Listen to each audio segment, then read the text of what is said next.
महाराष्ट्र में 20 नवंबर को एक ही चरण में सभी सीटों पर चुनाव होने वाले हैं। इससे पहले प्रदेश की राजनीति में गठबंधन की नई संभावनाओं पर चर्चा जारी है। भारतीय जनता पार्टी और पुराने साथी उद्धव ठाकरे के संपर्क में होने की बात कही जा रही है। इस बीच केंद्रीय वाणिज्य और उद्योग मंत्री पीयूष गोयल ने शुक्रवार को इन अफवाहों को पूरी तरह से नकार दिया।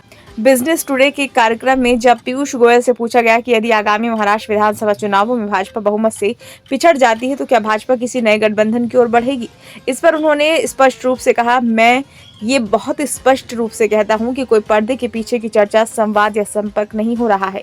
हम एकनाथ शिंदे द्वारा नेतृत्व वाली शिवसेना के साथ मजबूत तरीके से खड़े हैं। हमारे पास उस शिवसेना गुट के साथ कोई संबंध नहीं है। पीयूष गोयल ने इस बात पर जोर दिया कि भाजपा अब भी एकनाथ शिंदे द्वारा नेतृत्व वाली शिवसेना के साथ खड़ी है, जिनका चुनाव चिन्ह धनुष और बाण है। उन्होंने कहा कि शिवसेना बाल ठाकरे के सिद्धांतों को दर्शाता है। उन्होंने कहा कि मैं आपको आश्वस्त कर सकता हूं कि Shiv Sena, Rashtravadi Congress party, Republican party of India और भाजपा मिलकर एक बहुत मजबूत मोर्चा बना रहे हैं।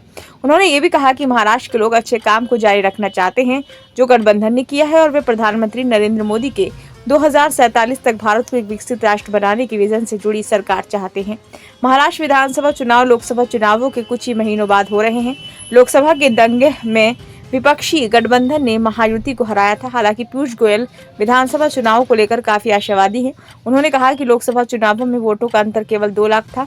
मुझे लगता है कि रणनीतिक रूप से एमवीए ने कुछ इलाकों में बेहतर परिणाम हासिल किए। गोयल ने यह भी कहा कि भाजपा को पिछली चुनावों में छोटे अंतर से 11 सीटों का नुकसान हुआ था।